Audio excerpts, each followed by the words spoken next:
Are we okay? We got the fucking... We've got to do the fucking shit that we for fucking drug abuse. No!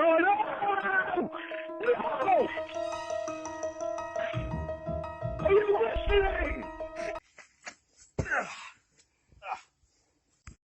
Sean here, and I just want to say thanks to everyone who's still listening. I really appreciate it. The reason I don't stream Lorne content is there are so many other people who are so much more talented.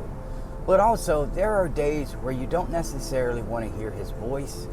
You don't want to hear how he treats women because it legitimately makes you angry, because I know it does me. Maybe you can't stand Winnie's voice that particular day, or the lies just get to you. Well, that's what I'm here for, to get to you in other ways. I realize that there is a chance that the people I'm talking to, they could be playing me. I doubt it. I don't know why they would take the time out of their schedules to do this, especially when they wanted to remain anonymous. So I'm not sure. Maybe it's Lorne with a voice changer, like he picked one up at one of the swap meets. But then again, he'd be like, yeah, pathetic, disgusting, grosses me out, Paula. And that's what I'm here to talk about. I want to sum up the Paula saga. One thing we can all agree on, we can all go back and listen to, is that Lorne Lynn Armstrong, he's lied about Paula, at least recently. But in the very beginning, he made it clear that they were headed to a relationship, that they had no physical contact, that they were not dating, that they were not in a relationship of any kind, friendship or otherwise. And by all accounts, she was an attractive woman, relatively to whoever was describing it. That leads me to say that Lorne Lynn Armstrong was not the guy. He's not a rebound guy. He's an absolute desperation guy. When you're homeless and you need a trailer to stay in, that's Lorne Lynn Armstrong. You try to stay outside in a dollhouse, there's something he's got out there. We have called him an unreliable narrator. Right from the fucking beginning. Right from day one. We've called him an unreliable narrator, which is a polite way to say a liar. If you've read the Game of Thrones, A Song of Ice and Fire series, George R.R. Martin, he does a good job of unreliable narrators. And Lorne, he's definitely an unreliable narrator. He takes little nuggets of facts and he just changes them to meet whatever it is he needs to believe. Lorne is the guy who, when coaxed into the right situation, may finally tell the truth. He said he hated Maria, but we know he loved Maria. He hates anybody who challenges him. And the one thing I will say about his psychological eval is he opened up. I don't know what his reasoning was for that. I don't know if he thought it was going to get him in good with the psychologist and they were going to go lenient on him if he told the truth. But when it came to the Paula section, when it came to the part about him admitting what he's already admitted in the past, well, I can say this. He backtracked. And when I say backtrack, I'm talking about getting on a train, slamming that sumbitch in reverse, and going 100,000 miles an hour because he wanted to try to get into Casey's pants. She wouldn't let up. She kept confronting him about every single answer he gave. And he denied all of it. Well, I don't really remember that. Confronted about how many labias, flabias. He didn't know how many clits.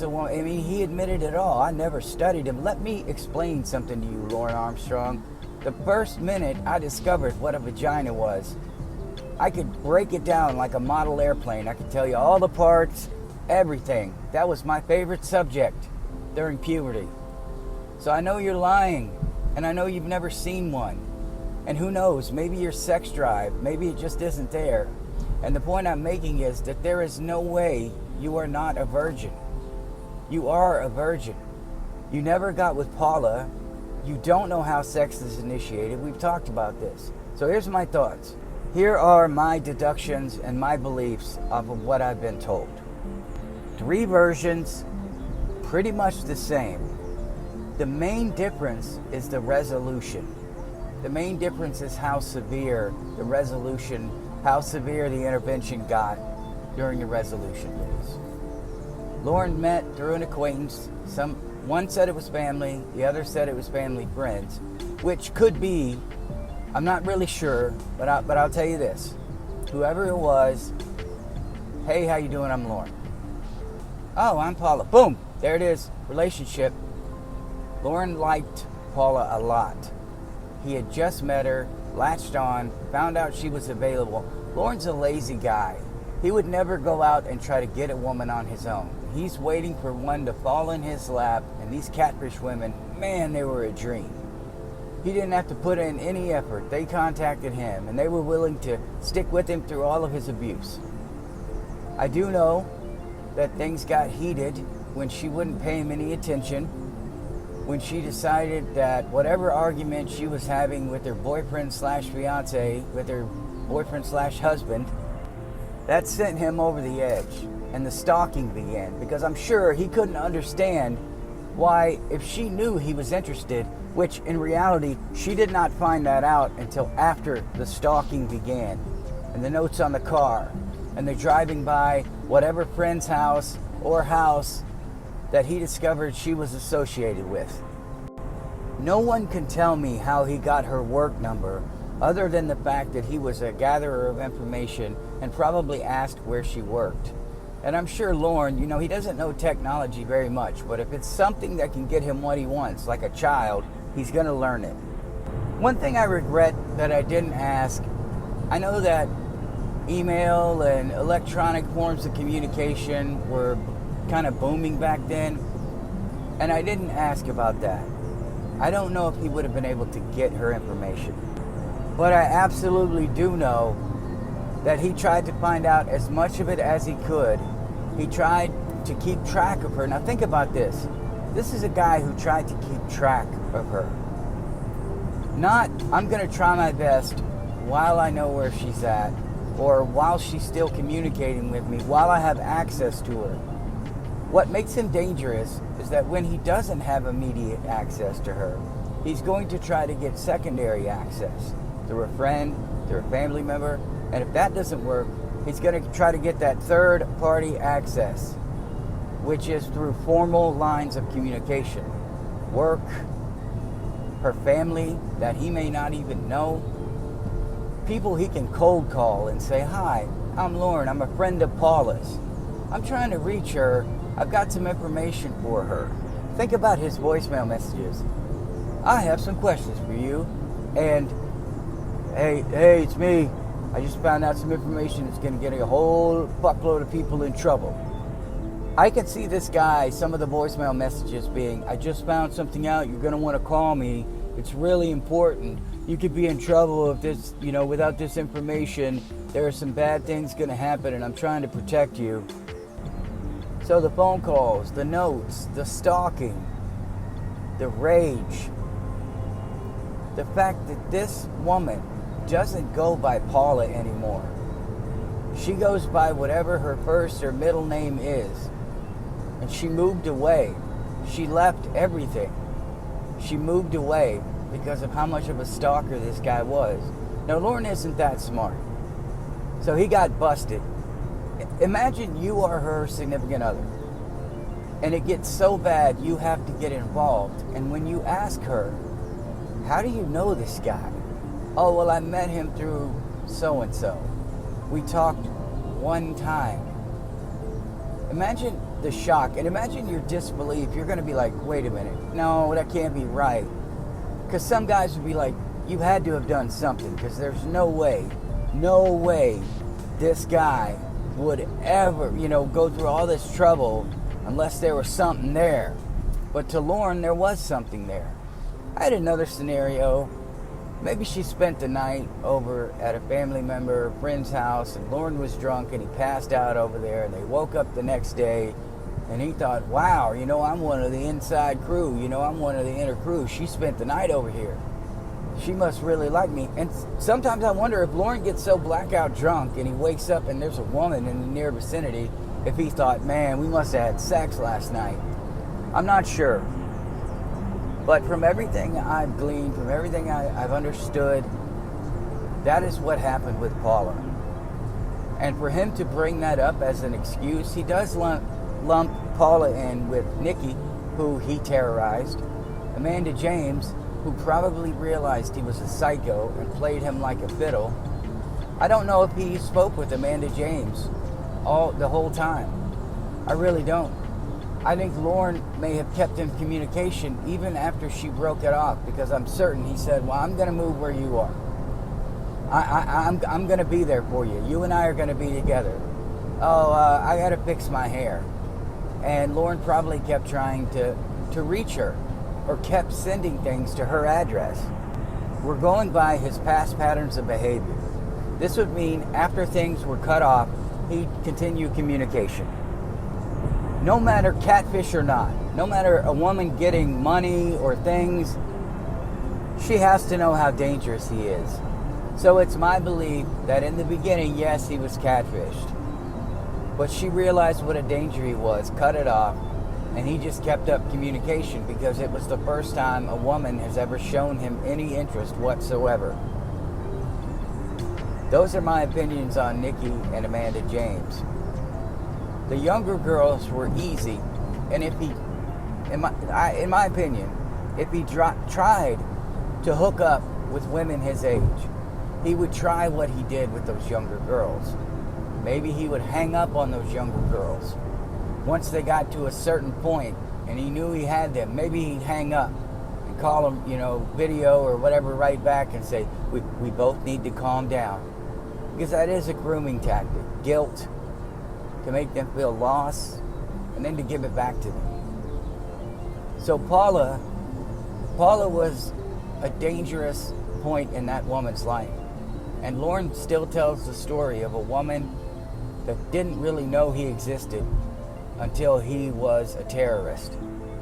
Paula is probably now afraid, or was afraid, to show any guy any attention because of this psycho. He lost track of her. I'm certain to this day she lives rent-free in his head. The one that got away. And in his head, she knew he existed. He believes he's memorable. Nobody could forget Lauren Lynn Armstrong. Nobody can forget me. She wanted me. We just needed to be together. All I needed was one date. Can you imagine Lauren? He has no understanding of social cues. And they're in the same room. And she says, hi, I'm Paula. We should go out sometime. Hey, we should hang out. He probably didn't even do that. He's a wimp. And he's scared of women. At least to make the first move. He knows he has no game. These catfish women, they called him and they wooed him. Because I think he wants women to fall in his lap. Because he's Lauren Lynn Armstrong and he's lazy. And he doesn't want to do any work. But these other women that he has to talk to and put in work with, they don't want anything to do with him. And Lauren seems to thrive in situations where women don't want him. He enjoys the attack, the assault. He enjoys leaving those messages and those notes. The Debbie situation. Just turn that up to 100. Because this is the woman who showed no interest. You're so interested in me before. You did all this shit. I finally got the postcard. What the fuck ever, Debbie. I'm sure he went through a couple stages with Paula. The initial excitement. The first time he was ever going to try to woo a woman. And she was out of his life. He met her in passing. Then, I know what I'll do. I'll find out information about her. I'll start leaving. Because this is what stalkers do. They leave things at doorsteps.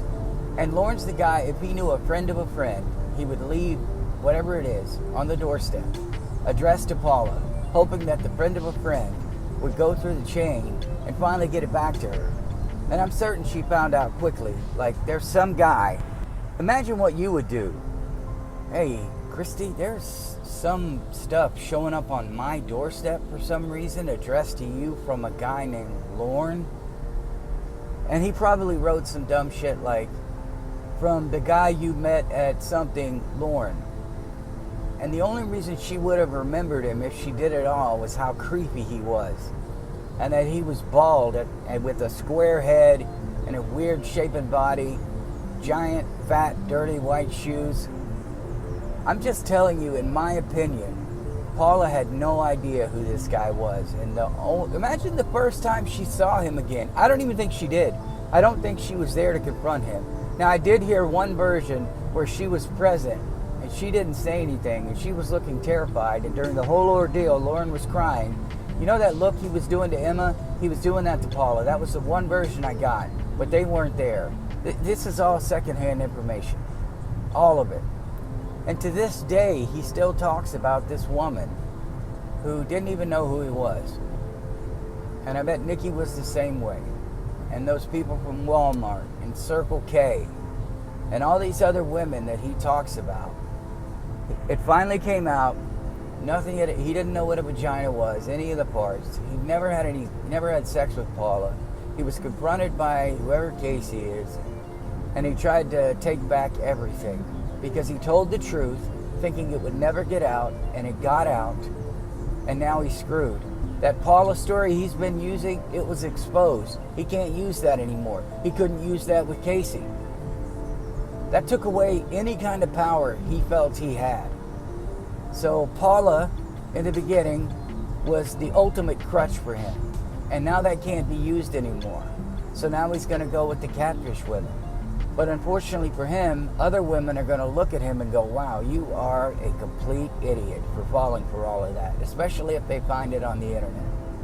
So those are my final thoughts on Paula, Nikki, and Amanda James. He is a stalker. He is a terrorist. I love you guys. I will see you in the next one.